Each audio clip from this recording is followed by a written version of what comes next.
the best academy. Hi everyone, welcome to Harish academy. ఈరోజు current అఫైర్స్లో భాగంగా each and every టాపిక్ను మనము డీటెయిల్గా డిస్కస్ చేసుకుందాం. ఇవాళ మన ఫస్ట్ టాపిక్ క్లైమేట్ చేంజ్కి సంబంధించి వరల్డ్ మెటీరియలాజికల్ ఆర్గనైజేషన్ ఒక రిపోర్ట్ని విడుదల చేస్తుంది. ఆ report state of the global climate report 2024 సంవత్సరానికి సంబంధించి world meteorological organization the state of the global climate రిపోర్ట్ని విడుదల చేయడం జరిగింది. ఈ రిపోర్ట్ ప్రకారము ప్రపంచ దేశాలు ఏ విధంగా ఉష్ణోగ్రతను తగ్గించడంలో చర్యలు చేపడతా ఉన్నాయి. ప్యారిస్ డీల్ ప్రకారము ప్యారిస్ డీల్ ఏమని చెప్తుంది? 1.5 డిగ్రీల సెంటీగ్రేడ్ మేర ఉష్ణోగ్రతను ప్రపంచ దేశాలు లిమిట్ చేయాలి, అంతవరకే ఉంచగలగాలి అని చెప్పేసి ప్యారిస్ ఒప్పందం చెప్తుంది. ఆ ప్యారిస్ ఒప్పందానికి తగ్గట్టుగా ప్రపంచ దేశాలు ఏ విధంగా పనిచేస్తూ ఉన్నాయని చెప్పేసి క్లైమేట్ చేంజ్కి సంబంధించి వరల్డ్ మెటీరియలాజికల్ ఆర్గనైజేషన్ ఒక రిపోర్ట్ని విడుదల చేయడం జరిగింది. ఆ రిపోర్ట్లో చాలా విషయాలు వెల్లడయ్యాయి. ముఖ్యంగా ఈ రిపోర్ట్ ఏమని చెప్తా ఉంది అంటే 2015 నుంచి 2024 సంవత్సరం, ముఖ్యంగా లాస్ట్ డికేడ్ 2015 to 2024 ఈ 10 ఏళ్ళు కూడా ప్రపంచంలోనే వాతావరణంలో ఉష్ణోగ్రతలు ఎప్పుడైతే పెరగడం మొదలుపెట్టాయో అప్పటి నుంచి తీసుకుంటే ఈ డికేడ్ 2015 నుంచి 2024 అనేది అత్యంత ఉష్ణోగ్రతలు నమోదైన డికేడ్గా పేర్కొనింది. అలానే 2023 సంవత్సరంలో అత్యధికంగా గత 8 లక్షల సంవత్సరాల్లో ఎన్నడూ లేనంతగా 2023 సంవత్సరంలో కార్బన్ డయాక్సైడ్ లెవెల్స్ అనేవి ప్రీ ఇండస్ట్రియల్ లెవెల్స్తో పోల్చుకుంటే 151% పెరిగాయని చెప్పేసి చెప్తా ఉంది. ప్రీ ఇండస్ట్రియల్ రెవల్యూషన్ అంటే ఇండస్ట్రియల్ రెవల్యూషన్ మొదలు కాకముందు, ఇండస్ట్రీలు ఇంకా రాకముందు ఆ లెవెల్స్తో పోల్చుకుంటే కార్బన్ డయాక్సైడ్ లెవెల్స్ 2023లో 151% పెరిగాయట. దాని ఫలితమే 2024 సంవత్సరము ఇప్పటి వరకు చరిత్రలోనే లేనంతగా, ఎన్నడూ లేనంతగా 2024 సంవత్సరము అత్యధిక ఉష్ణోగ్రతలు నమోదైన సంవత్సరంగా 2024ని పేర్కొనింది. అలానే ఇంకా ఏమని చెప్తా ఉంది అంటే ప్రస్తుత ఉష్ణోగ్రతలు సుమారుగా 1.34 నుంచి 1.41 డిగ్రీ సెంటీగ్రేడ్లు ఉన్నది. ఇలానే కనుక ఉష్ణోగ్రతలు కంటిన్యూ అయితే సెప్టెంబర్ 2029 కల్లా ప్యారిస్ ఒప్పందంలో చెప్పుకున్నట్టు ఆ 1.5 డిగ్రీల సెంటీగ్రేడ్ లిమిట్ని దాటిపోతామని చెప్పేసి కూడా చెప్తా ఉంది. ప్యారిస్ డీల్ ఏమని చెప్తుంది? ఈ శతాబ్దం ముగిసే నాటికి, by the end of the century అనగా 2100 సంవత్సరం వచ్చే నాటికి 1.5 డిగ్రీల సెంటీగ్రేడ్కి లిమిట్ చేయాలి. కానీ ఇప్పుడున్న ఉష్ణోగ్రతలు కంటిన్యూ అయితే 2029 సెప్టెంబర్ నాటికే మనము ఆ లిమిట్ని దాటిపోతామని చెప్పేసి చెప్తా ఉంది. అలానే ఇంకా ఈ రిపోర్ట్లో చాలా కీలకమైన విషయాలు కూడా వెల్లడించింది. ముఖ్యంగా సముద్ర ఉష్ణోగ్రతలు పెరిగిపోతూ ఉన్నాయని చెప్పేసి తెలిపింది. అలానే క్రియోస్పియర్ వేగంగా డిక్లైన్ అవుతూ ఉంది అని చెప్పేసి కూడా తెలిపింది. క్రియోస్పియర్ అంటే ఇలాంటి వర్డ్స్ చాలా కీలకమండి. క్రియోస్పియర్ అంటే ఆర్కిటిక్, అంటార్కిటిక్ ప్రాంతంలో ఉన్న మంచు, వాటర్ అనేది సాలిడ్ రూపంలో ఉంటుంది ఆర్కిటిక్, అంటార్కిటిక్ ప్రాంతంలో. ఉదాహరణకు చెప్పాలంటే మంచు ప్రాంతాలు. ఈ క్రియోస్పియర్ కూడా వేగంగా తగ్గిపోతూ ఉంది, కరిగిపోతూ ఉందని చెప్పేసి వరల్డ్ మెటీరియలాజికల్ ఆర్గనైజేషన్ తన రిపోర్ట్లో వెల్లడించింది. ఇటువంటివి మనకు ఇలాంటి క్రియోస్పియర్, ఇటువంటి పదాలు తప్పకుండా మనము ఎగ్జామ్ పాయింట్ ఆఫ్ వ్యూలో తెలుసుకోవాలి. గతంలో యూపీఎస్సీలో కూడా అడిగాడు క్రియోస్పియర్ అంటే ఏంటి అని చెప్పేసి. క్రియోస్పియర్ అంటే ఆర్కిటిక్, అంటార్కిటిక్ ప్రాంతాల్లో, అటువంటి ప్రాంతాల్లో ఉన్న మంచు రూపంలో ఉన్న నీళ్లు అని చెప్పవచ్చు. ఇక్కడ మనం ఫోకస్ చేయాల్సింది ఈ state of the global climate రిపోర్ట్ని ఎవరిస్తారనే తెలుసుకోవాలి. World meteorological organization. World meteorological organization అనేది ఇది ఒక యుఎన్ ఏజెన్సీ, ఐక్యరాజ్య సమితికి చెందిన ఒక ఏజెన్సీ. దీని హెడ్ క్వార్టర్సు జెనీవా, స్విట్జర్లాండ్లో ఉంది. దీనిలో మెంబర్ కంట్రీలు 193 దాకా ఉంటాయి. ఇక్కడ ముఖ్యంగా గుర్తుపెట్టుకోవాల్సింది ఈ రిపోర్ట్ని ఎవరిస్తారని గుర్తుపెట్టుకుంటే సరిపోతుంది. This is about world meteorological organization report findings. ఇప్పుడు నెక్స్ట్ టాపిక్ చూద్దాం. Next topic national urban mission గురించి. Shyam Prasad Mukherjee national urban mission గురించి. ఈ నేషనల్ అర్బన్ మిషన్ గురించి తెలంగాణ ఏ స్థానంలో ఉందని చెప్పేసి ఒక రిపోర్టు విడుదల చేయడం జరిగింది. ఆ తెలంగాణ సోషల్ ఎకనామిక్ అవుట్లుక్ 2025 ప్రకారము శ్యామ్ ప్రసాద్ ముఖర్జీ నేషనల్ అర్బన్ మిషన్లో తెలంగాణ 4వ స్థానంలో ఉందని చెప్పేసి ఈ రిపోర్ట్ తెలుపుతా ఉంది. ఇక్కడ మనం ఎగ్జామ్ పాయింట్ ఆఫ్ వ్యూలో ఫోకస్ చేయాల్సింది స్టేట్ పాయింట్ ఆఫ్ వ్యూలో తెలంగాణ ఎన్నో స్థానంలో ఉందో తెలుసుకోవచ్చు. అలానే నేషనల్ స్కీమ్స్ పాయింట్ ఆఫ్ వ్యూలో నేషనల్ అర్బన్ మిషన్ గురించి కూడా తెలుసుకోవాలి. నేషనల్ అర్బన్ మిషన్ దీని ముఖ్య ఉద్దేశము క్లస్టర్స్ని డెవలప్ చేయడము, రూరల్ అర్బన్ ప్రాంతాలకు సంబంధించి క్లస్టర్స్ డెవలప్ చేయడము. ఫర్ ఎగ్జాంపుల్ ఇది రూరల్ ఏరియా, ఇది అర్బన్ ఏరియా అనుకుంటే ఇక్కడ ఒక క్లస్టర్ అన్నమాట. అంటే అర్బన్ ప్రాంతాలపైన ఒత్తిడి తగ్గించాలి, at the same time rural ప్రాంతాల్లో నివసిస్తూ ఉన్న ప్రజలకు అర్బన్ సదుపాయాలు కల్పించడానికి ఇక్కడ ఒక క్లస్టర్ మాదిరి డెవలప్ చేస్తారన్నమాట. ఈ క్లస్టర్లో అర్బన్ ఏరియాస్ లాంటి సదుపాయాలన్నీ కూడా వీళ్ళకు దక్కుతాయి. తద్వారా ప్రజల జీవన ప్రమాణాలు మెరుగుపడతాయన్నమాట. ఈ నేషనల్ అర్బన్ మిషన్ని 2016లో మినిస్ట్రీ ఆఫ్ రూరల్ డెవలప్మెంట్ వాళ్ళు, రూరల్ డెవలప్మెంట్ మంత్రిత్వ శాఖ వాళ్ళు లాంచ్ చేశారు. ఈ అర్బన్ మిషన్ కింద ముఖ్యమైన ఉద్దేశము, లక్ష్యం ఏంటి అంటే దేశవ్యాప్తంగా ఉన్న రాష్ట్రాలు, యూటీలలో సుమారుగా 300 అర్బన్ క్లస్టర్స్ని ఏర్పాటు చేయాలి. 300 అర్బన్ క్లస్టర్స్ని ఏర్పాటు చేయాలి. ఈ అర్బన్ క్లస్టర్స్ని ఏర్పాటు చేయాలంటే కొన్ని కండిషన్స్ ఉంటాయి. గ్రామీణ ప్రాంతాలకి ఎంత పాపులేషన్ ఉండాలి, హిల్లీ ప్రాంతాల్లో ఎంత పాపులేషన్ ఉండాలని చెప్పేసి ఒక క్రైటీరియా ఉంటుంది.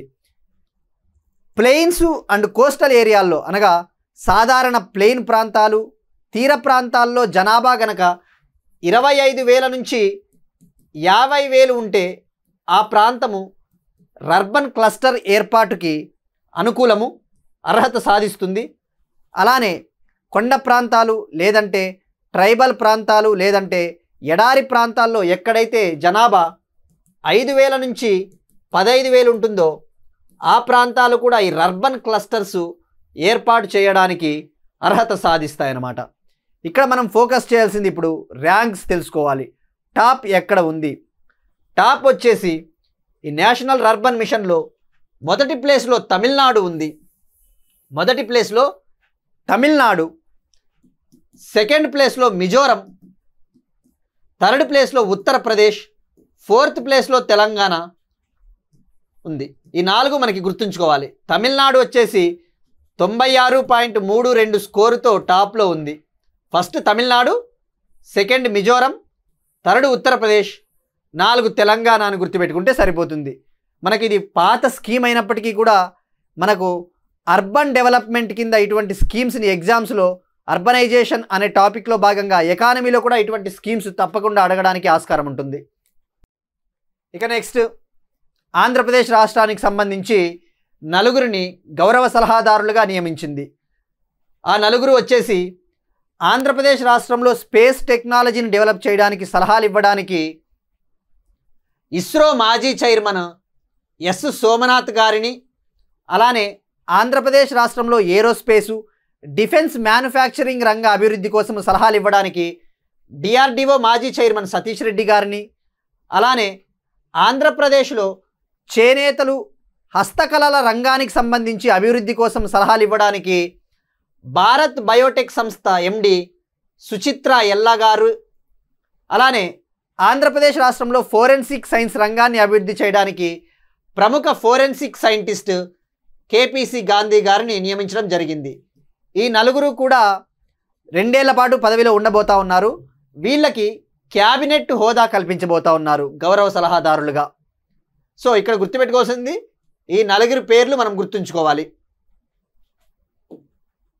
నెక్స్ట్ వన్, ఇంటర్నేషనల్ ఒలింపిక్ కమిటీకి సంబంధించి తొలిసారిగా చరిత్రలో ఒక మహిళ అధ్యక్షురాలిగా ఎన్నికయ్యింది. ఇంటర్నేషనల్ ఒలింపిక్ కమిటీ మొన్ననే మనం తెలుసుకున్నాం ఇంటర్నేషనల్ ఒలింపిక్ కమిటీ గురించి కూడా. ఆ ఇంటర్నేషనల్ ఒలింపిక్ కమిటీకి తొలిసారిగా ఒక మహిళ అధ్యక్షురాలిగా ఎన్నికైంది. ఆమె పేరు కిర్స్టీ కోవెంట్రీ. జింబాబ్వేకు చెందిన మాజీ స్విమ్మర్, అలానే జింబాబ్వే క్యాబినెట్లో ప్రస్తుతం ఈమె స్పోర్ట్స్ మినిస్టర్గా బాధ్యతలు నిర్వహిస్తూ ఉంది. ఈమె పేరు గుర్తుపెట్టుకోండి, కిర్స్టీ కోవెంట్రీ. ప్రస్తుతం ఉన్న ఇంటర్నేషనల్ ఒలింపిక్ కమిటీ అధ్యక్షుడు థామస్ బాచ్, ఆయనని ఈమె రీప్లేస్ చేయబోతా ఉంది. ఈమె కిర్స్టీ కోవెంట్రీ పదవి చేపట్టిన నాటి నుండి సుమారుగా 8 ఏళ్ల పాటు పదవిలో ఉండబోతా ఉంది. ఇప్పుడు క్వశ్చన్ చూద్దాం. మనం ఆల్రెడీ డిస్కస్ చేసుకున్నాం నిన్న వరల్డ్ హ్యాపీనెస్ రిపోర్ట్ గురించి. అందులో టాప్ కంట్రీస్ ఏవి, లాస్ట్ ఏవి అని చెప్పేసి దానికి సంబంధించినది 2025 వరల్డ్ హ్యాపీనెస్ రిపోర్ట్లో టాప్ 3లో ఏ దేశాలు ఉన్నాయి మనం క్లియర్గా నిన్న డిస్కస్ చేసుకున్నాం. ఆ రిపోర్ట్ని ఎవరిస్తారు, ఎప్పటి మొదలు పెట్టారు, లాస్ట్ ప్లేస్లో ఏది ఉంది, టాప్లో ఏ ఉన్నాయి, ఇండియా ర్యాంక్ ఏది ఉందో మనం క్లియర్గా తెలుసుకున్నాం.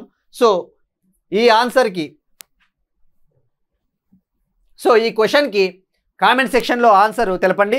అలానే బ్రాడ్గా తెలపడానికి వీలైతే ప్రయత్నించండి. ఇండియా ర్యాంక్ ఎంత ఉంది, తొలిసారి ఎప్పుడు మొదలుపెట్టారు ఎడిషన్ని, లాస్ట్ ప్లేస్లో ఏది ఉందో కూడా వీలైతే డీటెయిల్డ్గా కామెంట్ సెక్షన్లో ఆన్సర్ తెలపండి. ఎందుకంటే ఇటువంటి క్వశ్చన్స్ మనకి తప్పకుండా ఎగ్జామ్లో స్టేట్మెంట్స్ రూపంలో ఇస్తాడు. ఎందుకంటే ఇది చాలా ఇంపార్టెంట్ రిపోర్ట్ కాబట్టి. సో మనకి క్లియర్గా ప్రతి పాయింట్ ఐడియా ఉండాలి ఇటువంటి రిపోర్ట్స్కి సంబంధించి. ఇక నెక్స్ట్ వన్, ఒక ఎంఓయూకి సంబంధించి భారతదేశంలో ఆర్టిఫిషియల్ ఇంటెలిజెన్స్ కృత్రిమ మేధస్సును ఉపయోగించి పార్లమెంటరీ ఫంక్షన్స్లో, ముఖ్యంగా పార్లమెంట్ పనిచేసే ఆపరేషన్స్కి కృత్రిమ మేధస్సును ఉపయోగించి సంసద్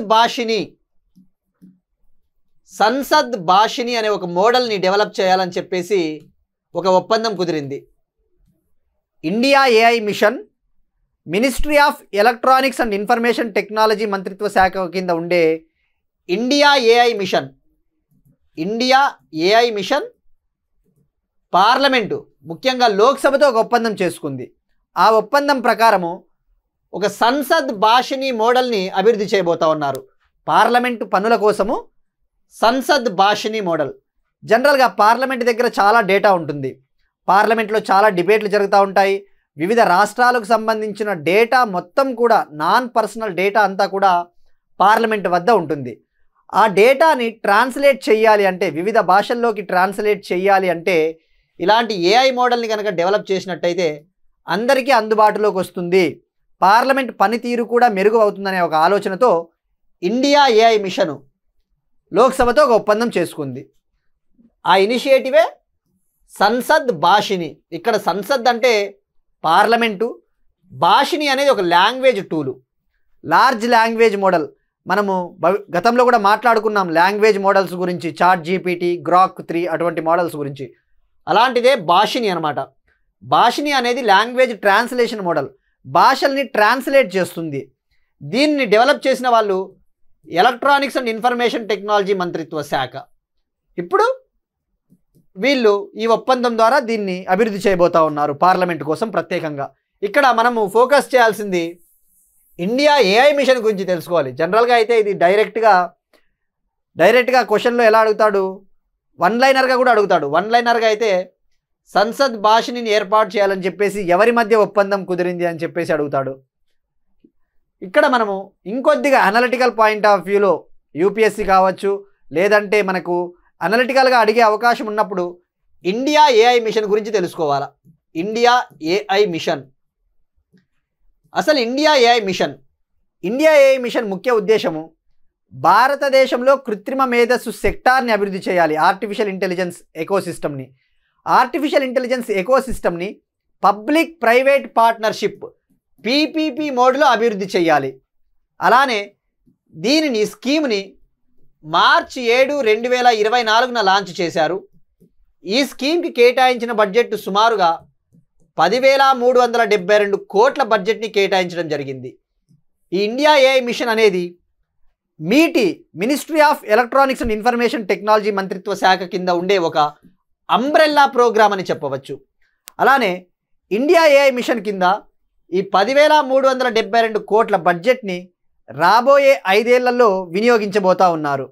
అలానే ఇంకొక ముఖ్యమైన ఫీచర్ ఏముంది అంటే ఇండియా ఏఐ మిషన్ కింద జనరల్గా ఆర్టిఫిషియల్ ఇంటెలిజెన్స్ ఎకోసిస్టమ్ని డెవలప్ చేయడానికి కావాల్సిన ఆర్టిఫిషియల్ ఇంటెలిజెన్స్ ఎకోసిస్టమ్కి హార్డ్వేర్ కావాలి, కంప్యూటింగ్ ఇన్ఫ్రాస్ట్రక్చర్ కావాలి.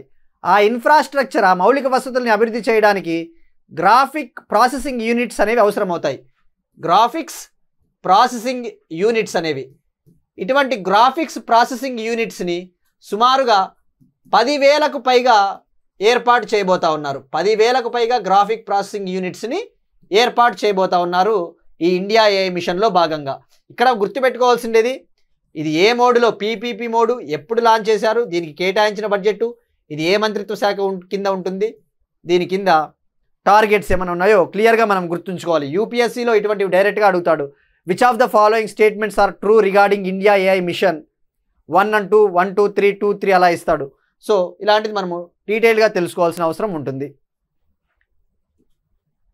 నెక్స్ట్ వన్, స్పోర్ట్స్కి సంబంధించి 11th ఆసియా స్విమ్మింగ్ ఛాంపియన్షిప్ పోటీలకు భారత్ తొలిసారిగా ఆతిథ్యం ఇవ్వబోతా ఉంది. 6 ఏళ్ల విరామం తర్వాత, అనగా చివరిసారిగా భారత్లో 2019లో ఆసియా ఏజ్ గ్రూప్ స్విమ్మింగ్ పోటీలు జరిగాయి. But for the first time Asia swimming championship పోటీలు మాత్రము అక్టోబర్ 1 నుంచి అక్టోబర్ 15వ తేదీ 2025న అహ్మదాబాద్లోని నరన్పురా స్పోర్ట్స్ కాంప్లెక్స్ వేదికగా జరగబోతా ఉన్నాయి. ఈ ఈవెంట్కి జపాన్, దక్షిణ కొరియా, చైనా తదితర దేశాల నుంచి స్విమ్మర్లు పాల్గొనబోతా ఉన్నారు. ఇక్కడ ఫోకస్ చేయాల్సింది అహ్మదాబాద్లోని నరన్పురా స్పోర్ట్స్ కాంప్లెక్స్. ఈ అహ్మదాబాద్లోని నరన్పురా స్పోర్ట్స్ కాంప్లెక్స్ అనే స్టేడియము అత్యాధునికమైన స్టేడియంగా చెప్పవచ్చు. భారతదేశము 2038 ఒలింపిక్స్ని నిర్వహించాలి అనుకుంటా ఉంది. ఆ ఒలింపిక్స్ని నిర్వహించడానికి ఈ స్టేడియం స్టాండర్డ్స్ ఒలింపిక్ స్థాయిలో ఉన్నాయని చెప్పేసి భారతదేశం ఇప్పటికే ప్రతిపాదించింది. సో ఇక్కడ అహ్మదాబాద్లోని నరన్పురా స్పోర్ట్స్ కాంప్లెక్స్ అని గుర్తుపెట్టుకుంటే సరిపోతుంది.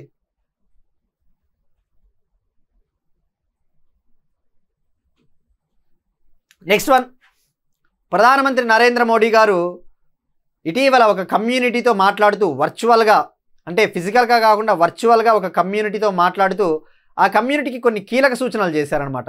ఆ సూచనల్లో ఏంటి అంటే, ఒక కమ్యూనిటీకి గుజరాత్లోని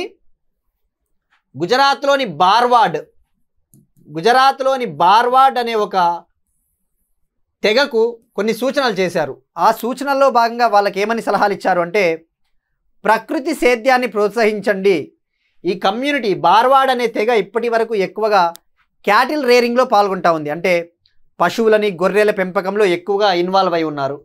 ఈ తెగకి ఒక సలహా ఇచ్చాడు ఆయన, ప్రకృతి సేద్యంలో పాల్గొనండి, అలానే మొక్కలు నాటండి. ఏక్ పెడ్ మాకే నామ్ అనే కార్యక్రమంలో భాగంగా మొక్కలు నాటండి అని చెప్పేసి సలహాలు ఇచ్చాడు. మరి మనం ఇటువంటివి ఎందుకు చదవాలి? జనరల్గా చూస్తే ఇందులో గొప్పతనం ఏముంది ఈ టాపిక్లో అని మనకు ఐడియా రావచ్చు. కానీ ఎలా అడుగుతాడంటే, ఇటీవల మనం తెలుసుకున్నాం, ప్రైమ్ మినిస్టర్ నరేంద్ర మోడీ గారు కర్ణాటకలోని బిలిగిరి రంగనాథ టైగర్ రిజర్వ్ని సంరక్షిస్తున్నందుకు గాను సొలిగా ట్రైబ్స్ని ప్రశంసించాడనమాట. సో ఆ కాంటెక్స్ట్లో అడగవచ్చు, ఇటీవల ప్రధానమంత్రి నరేంద్ర మోడీ గారు ప్రకృతి సేద్యాన్ని ప్రోత్సహించండి అని చెప్పేసి ఏ తెగకు పిలుపునిచ్చాడు అంటే గుజరాత్లోని బార్వాడ్ కమ్యూనిటీ అని చెప్పేసి గుర్తుపెట్టుకోవాలి. ఇక్కడ ఇంకొకటి ఉంది, ఏక్ పెడ్ మాకే నామ్ కార్యక్రమం. ఏక్ పెడ్ మాకే నామ్ క్యాంపెయిన్. ఈ ఏక్ పెడ్ మాకే నామ్ క్యాంపెయిన్ ముఖ్య ఉద్దేశం ఏంటి అంటే, భారతదేశంలో మొక్కలు నాటాలి. ఇది గత సంవత్సరం 2024 జూన్ 5 వరల్డ్ ఎన్విరాన్మెంట్ డేన ప్రధానమంత్రి నరేంద్ర మోడీ గారు లాంచ్ చేశారు. ఈ ప్రోగ్రాం కింద టార్గెట్ వచ్చేసి సెప్టెంబర్ 2024 నాటికి 80 కోట్ల మొక్కలను పెంచాలని చెప్పేసి టార్గెట్ పెట్టుకున్నారు. ఆ టార్గెట్ను కూడా సాధించింది మినిస్ట్రీ ఆఫ్ ఎన్విరాన్మెంట్. ఇటీవలే గత సంవత్సరమే 80 కోట్ల మొక్కలను ఈ ప్రోగ్రాం కింద నాటారు. సో ఇలాంటివి మనకు ఏక్ పెడ్ మాకే నామ్ ప్రోగ్రాము ముఖ్యమైన లక్ష్యం ఏంటో కూడా తెలుసుకోవాలి. నెక్స్ట్ వన్, రీసెర్చ్ ఫెసిలిటీకి సంబంధించి మనం ఇటీవల వార్తల్లో జన్యు థెరపీలు, జీన్ థెరపీ, సెల్ థెరపీని ఎక్కువగా చూస్తూ ఉన్నాం. అటువంటిదే ఇంకొకటి వార్తల్లో ఉంది. హైదరాబాదుకు చెందిన ఔషధ రంగ దిగ్గజం భారత్ బయోటెక్ సంస్థ హైదరాబాద్లోని జీనోమ్ వ్యాలీలో 650 కోట్లతో ఒక కణ మరియు జన్యు చికిత్స కేంద్రాన్ని ఏర్పాటు చేయబోతా ఉంది. Cell and gene therapy unit. Bharat Biotech ఏర్పాటు చేయబోతా ఉన్న cell and gene therapy unit, దీని ఇంపార్టెన్స్, దీని ప్రాముఖ్యత ఏంటి అంటే, జనరల్గా జీన్ థెరపీని ఎందుకు వాడతారు? ఏవైనా జెనెటిక్ డిజార్డర్సు, తలస్సేమియా లేదంటే బ్లడ్ క్యాన్సర్స్ అటువంటివి వచ్చిన వాళ్ళకి ఆ వ్యాధుల్ని నయం చేయడానికి సెల్ అండ్ జీన్ థెరపీని ఉపయోగిస్తారనమాట, యూజింగ్ స్టెమ్ సెల్స్ అటువంటి వాటిని ఉపయోగించి. ఇప్పుడు ఆ యూనిట్ని హైదరాబాద్లో ఏర్పాటు చేయబోతా ఉన్నారు. దీని ప్రాముఖ్యత ఏంటి అంటే, ఇది దేశంలోనే తొలి వర్టికల్లీ ఇంటిగ్రేటెడ్ ఇన్ఫ్రాస్ట్రక్చర్ ఫెసిలిటీ. ఇంకొకసారి చెప్తాను, ఇది దేశంలోనే తొలి వర్టికల్లీ ఇంటిగ్రేటెడ్ ఇన్ఫ్రాస్ట్రక్చర్ ఫెసిలిటీ. అసలు ఏంటి వర్టికల్లీ ఇంటిగ్రేటెడ్ ఇన్ఫ్రాస్ట్రక్చర్ ఫెసిలిటీ అంటే ఏంటి? జనరల్గా ఒక కంపెనీ, ఒక ఫార్మా కంపెనీ, ఒక ఫార్మాలాజికల్ కంపెనీ ఒక ప్లాంట్ని ఒక ప్లేస్లో ఏర్పాటు చేస్తే ఆ ప్లాంట్కి అవసరమైన రా మెటీరియల్స్తో మొదలుపెట్టి ఎంటైర్ సప్లై చైన్, రా మెటీరియల్స్తో మొదలుపెట్టి చివరిగా ఎండ్ ప్రోడక్ట్ డెలివరీ అయ్యేంత వరకు కూడా అన్నీ ఆ కంపెనీ ఆధ్వర్యంలోనే ఉంటాయి. జనరల్గా మనము ఏవైనా ప్రోడక్ట్స్ కావాలంటే, ముఖ్యంగా మన మెడికల్ సెక్టార్లో ఏపీఐస్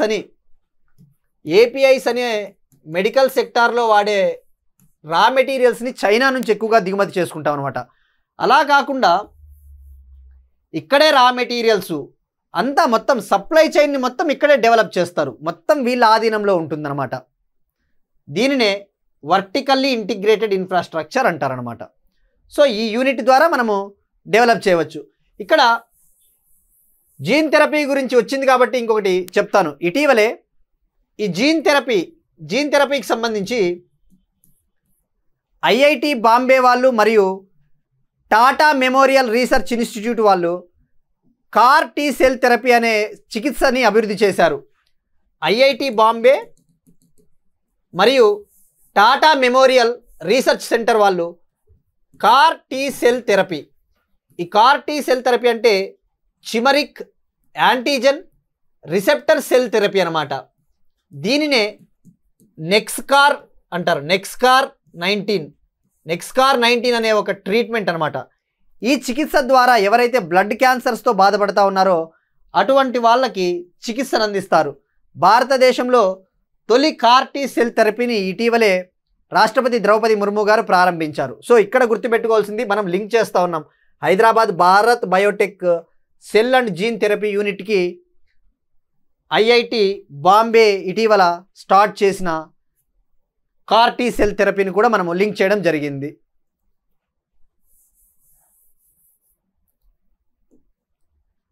నెక్స్ట్ వన్, తెలంగాణలో పెట్టుబడులకు సంబంధించి మనం చాలా చూస్తూ ఉన్నాం. అటువంటిదే హైదరాబాద్లో కేఫ్ నీలోఫర్ సంస్థ భారతదేశంలోనే అతిపెద్ద టీ కేఫేని హైటెక్ సిటీలో ఏర్పాటు చేసింది.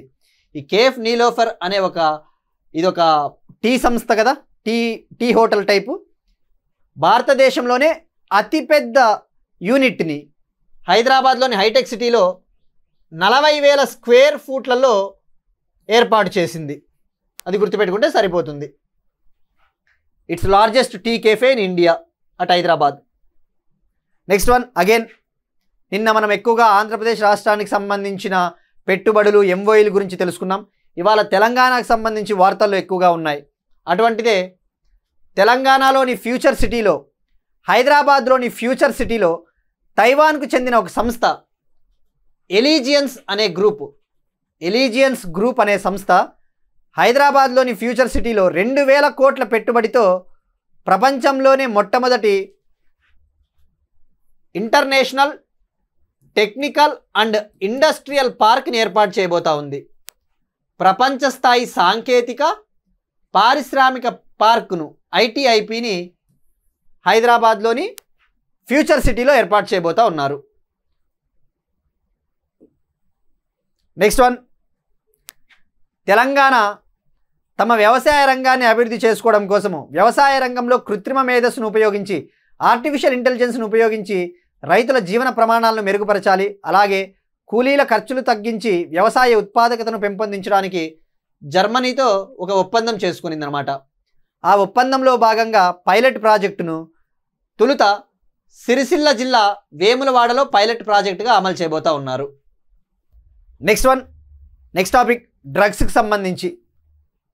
టైప్ 2 డయాబెటీస్ ఊబకాయం అనగా స్థూలకాయానికి సంబంధించి ఒక డ్రగ్ని ఒక ఎంఎన్సి వాళ్ళు డెవలప్ చేశారు. ఒక ఎంఎన్సి కంపెనీ ఎలీ లిల్లీ అనే సంస్థ ఈ టైప్ 2 డయాబెటీస్ స్థూలకాయం కోసము మౌంజారో అనే డ్రగ్ని అభివృద్ధి చేసింది. దానినే టిర్జెపాటైడ్ అని అంటారు. టిర్జెపాటైడ్ అనే డ్రగ్గా పిలుస్తారు, లేదా మౌంజారో. ఈ డ్రగ్ డైరెక్ట్గా మనం గుర్తుంచుకోవాలి. ఈ డ్రగ్ టైప్ 2 డయాబెటీస్ ఊబకాయం కోసం అని చెప్పేసి గుర్తుపెట్టుకుంటే సరిపోతుంది. Next topic books. జనరల్గా బుక్స్ ఎక్కువగా వార్తల్లో ఉంటాయి. ఇంపార్టెంట్ బుక్స్ని ఎవరు లాంచ్ చేశారు, ఆ బుక్లో ఉన్న కంటెంట్ ప్రాముఖ్యత ఏంటని. అలాంటిదే ఒక బుక్ కూడా న్యూస్లో ఉంది. ఆ బుక్ వచ్చేసి మార్చ్ ఆఫ్ ద గ్లోరీ అనే బుక్ను ఒక హాకీ హిస్టారియన్ కె అరుముగం మరియు జర్నలిస్ట్ ఎర్రోల్ డి క్రజ్ అనే ఇద్దరు కలిసి మార్చ్ ఆఫ్ ద గ్లోరీ అనే బుక్ని విడుదల చేశారు. ఈ మార్చ్ ఆఫ్ గ్లోరీ అనే బుక్ విశిష్టత ఏంటి అంటే, భారతదేశం హాకీ వరల్డ్ కప్ గెలిచి 50 ఏళ్ళు అయిన సందర్భంగా భారత హాకీ విశిష్టతను దృష్టిలో పెట్టుకొని, భారత హాకీ ప్లేయర్ల ఘనతలను దృష్టిలో పెట్టుకొని మార్చ్ ఆఫ్ గ్లోరీ అనే బుక్ని రిలీజ్ చేశారు. గుర్తుపెట్టుకోండి, ఈ బుక్ని రిలీజ్ రాసిన వాళ్ళు హాకీకి చెందిన ఒక హిస్టారియన్ కె అరుముగం మరియు జర్నలిస్ట్ ఎర్రోల్ డి క్రజ్ అనమాట. చివరిసారిగా భారతదేశం 1975లో కౌలాలంపూర్లో హాకీ వరల్డ్ కప్ గెలిచింది, పాకిస్తాన్ని ఫైనల్లో ఓడించి.